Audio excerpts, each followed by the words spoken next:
Respect for Kent State going into the game, and just as much respect coming out of it. You know, I thought they were really a good football team, very disciplined, very physical, really good brand of football. I always tell our kids, when you turn on the special teams tape on Sunday, you find out who you're playing. And we thought they were a really good football team, and they proved that today. We also had played the entire game without punting the ball once, and really had 4 turnovers when you consider the fake punt included on that. So you're not going to grow up and mature. This was a growth week for us. We really talked about growth the entire week. I was very pleased with how our guys approached the practice and the games, the leadership. I was really proud of how we came out the second half and got a 3 and out, and then the offense had a great drive all the way down, just didn't cash it in for a touchdown. So we had some costly penalties and turnovers that hurt us, but our team got better today, and that was the key for me to say, did our team get better today? And I can honestly say we played a good opponent and we got better without opening up. You said during the week that you needed to work on your composure muscle of the team. Did that happen today? A lot. Yeah. I had to, I know. So I had about 5 guys come over to me and they try to give me a composure card that they keep in their back pocket. So, you know, I was frustrated there with lads. Probably a mistake to field the punt or not fair catch the punt. He knows that. Nobody's more disappointed than Lad is. But that started it, you know. Then you're going to have a fumble every now and then. You just part of football, but make good decisions when the ball's in transfer in kicking situations. And we didn't make a very smart one there. Can you explain what is the composure card? Is that something that they give you? Or is that...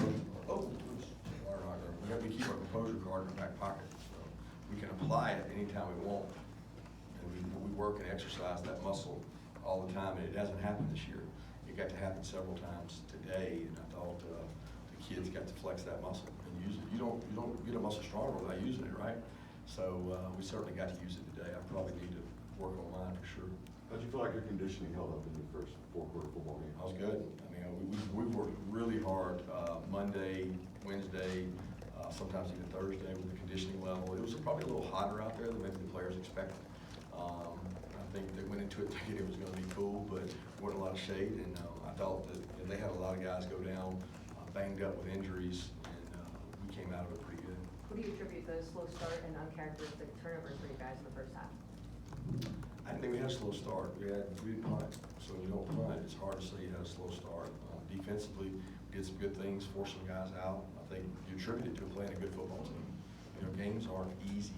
I think you guys may have a preconceived notion of a team, but we had the actual tape, and I had a lot of respect for them.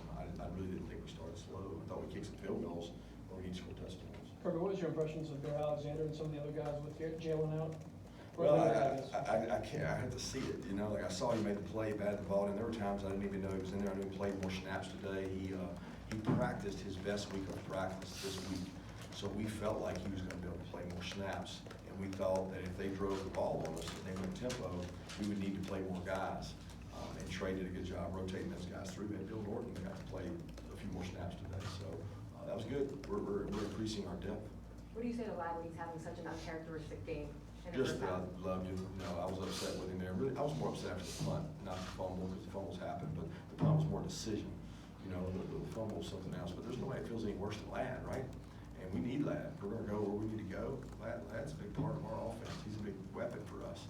And he's also, you know, people don't know, he's dealing with a foot injury, so he's not able to practice the same volume. So when you don't practice whatever your reps is, 50 reps in a practice, and he gets 15 or 20, you know, he doesn't get as much ball street work. He doesn't get hit as much. So we got to do a good job making sure he can practice, and we're not asking him to do too much. Kirby, it looked like Kenny got banged up. Do you have any update on that? He had a thigh contusion going into the game, and he said he got hit on that same thigh again. They did a good job of tackling. They chopped us some. Several guys got hit, you know, low on the tackles there, and they did a good job of being forceful with it. And we had a couple guys we had, I think, 3 or 4 guys coming out of the last game with thigh contusions, which Kenny has that as well, but we think he's going to be fine. Kirby brought up the 2 more rushing touchdowns. Just how dangerous does it make your offense when you've got him wherever you can line him up on the field, you can hand it to him on field? Yeah, what a weapon he is, what a tough character he is. He makes you defend the whole 53, right? So when he comes in motion, the expectation is I got to stop the sideline, and it loosens them up inside for some softer runs too. You know, when you run for 250 and throw for 250 or something like that, you're doing something right. Or I know you don't see, you can't look at the big picture in college football, but is there a player more dynamic right now than Brock? You just said it. I don't know that there is because I don't get to see it. You know, I don't think I've seen many games this year, but it's hard for me ever to do comparison. But what he does, I don't think people understand what an incredible blocker he is. And he doesn't get to do that much. The other incredible player out there is Darnell. You know, if you go back and look at Brock's biggest plays this year, Darnell's been a big part of that. And I was so proud and happy to see him.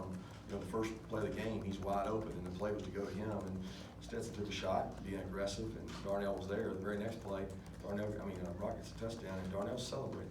He's the first one in the end zone to go celebrate with him. His block sprung him. And again, Darnell's blocking combined with what Brock does on the perimeter, and even the catch Darnell made today was pretty incredible. So the package of those two, they complement each other really well. 3 rushes, 3 touchdowns. When are you gonna move him to the running back? I don't know. He's practiced there. He's had to because we've had concerns there at back in terms of staying healthy, but he can line up and play about anywhere. What did Dejon Edwards continue to show you? Toughness.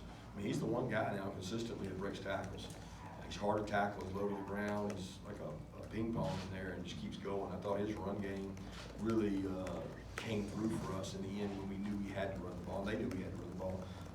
He's an incredible toughness guy and just he works every day really hard.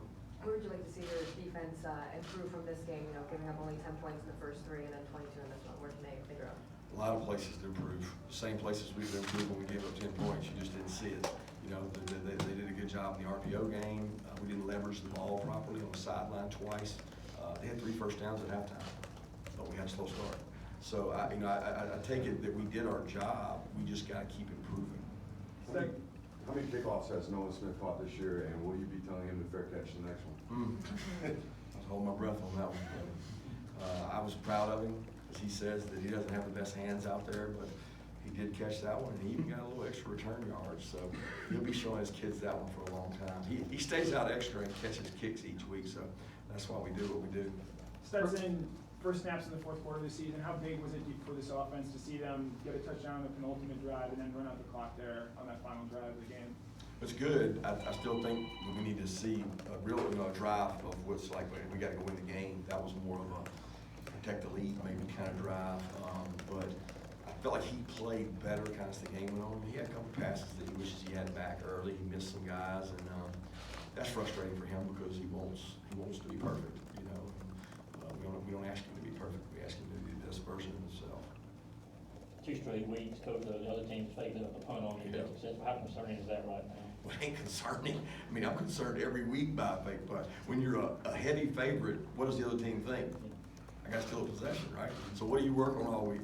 Can't steal a possession, can't steal a possession, and we spent just an enormous amount of time, and we were actually in our prevent the fake call, it was 4th and 1 or inches, you know, and they did a good job. We had somebody lose eye control, somebody had him man and missed him, and we got to do a better job.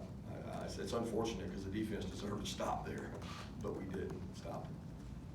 I think one of the players mentioned that part of the postgame message was it's not always as bad as it seems or something like that. What was that kind of like from your perspective, and how does that play into the standard is the standard kind of market going there? Well, I didn't talk anything about it's not as bad. I told them I thought they played really hard, really physical, and they played a really good football team. And when you're honest with your team, they believe you. Like when you walk in on Monday and you say, hey, this team's really good. They might be better than we played. We got to practice well. Then they go practice well. Like they listen. And after the game, you're not going to go back and say, well, God, guys, this team stinks. No, I'm not. Just that's a good football team. They won their conference last year. They got a really good conference. They played 2 other ranked teams really tough. I mean, I got a lot of respect for Kent State and the coach and the coaching job they do. So I'm not down about where our guys play. If you turn the ball over 4 times, you're going to be in ball games like that. So we got to prevent that first. How important was it though to be able to deal with the adversity this early in the season so that you can continue to grow and improve? Well, I'm glad we had some adversity. You know, you could probably argue it wasn't enough. I mean, you still had whatever 10-point lead there. I mean, the adversity to me is overcoming those turnovers and going out and making stops, sudden change, making stops. The red area stop was really big for the defense, but their defense came back with a big red area stop. So I think you gain confidence when you play games like that. And like I said, I got a lot of respect for Kent State. How similar is their odd stack of something you might see later on in the year against a team like Mississippi State? Well, they didn't play it the whole time, so they were in and out of it. You know, going into the game, we expected them to play at a higher percentage, and they didn't. They played more 4 down than we expected, which doesn't affect us. We play 4 down every day, so and they're not a true stack team. They move around, do some different things, and they do a really good job of mixing it up. You can tell they've studied some of the defenses and do a nice job. But their defensive coordinator, tell you too, he still gave up 550 yards. I mean, okay, so like it's not like it's all relative to what you expect. I mean, we can't turn the ball over, and I thought our offense executed really good based on what their defensive plan was. Jalen Walker got in there and blocked the punt. That's Just good. what have you seen from him throughout this year? Proud of him. You know, he got taken off by the team a couple weeks ago for not getting this guy. He didn't pout, he didn't complain, he didn't go to the transfer portal, he just kept on fighting, and Darius got a little banged up, and Darius Smith, and Darius was gonna start on it. We stuck Jalen back in there, and lo and behold, he makes a big play and blocks the punt. You guys had 1 sack in 3 games, David 3 sacks by the half.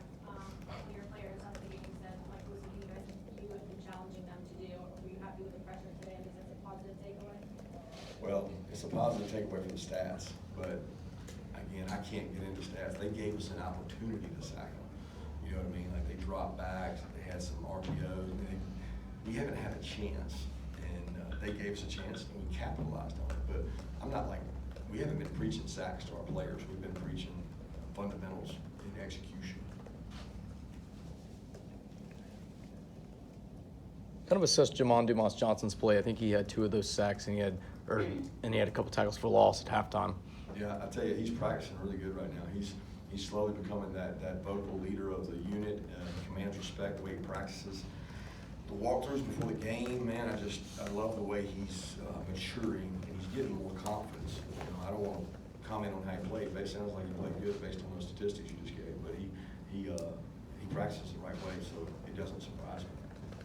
You warned a lot about this team, and yeah, they're 45-point. You were a 45-point favorite. I mean, you got nothing to do with that, but you warned about this. Just your thoughts on Kent and what Sean Lewis is doing with that program, playing 3 big programs on the road in 4 weeks.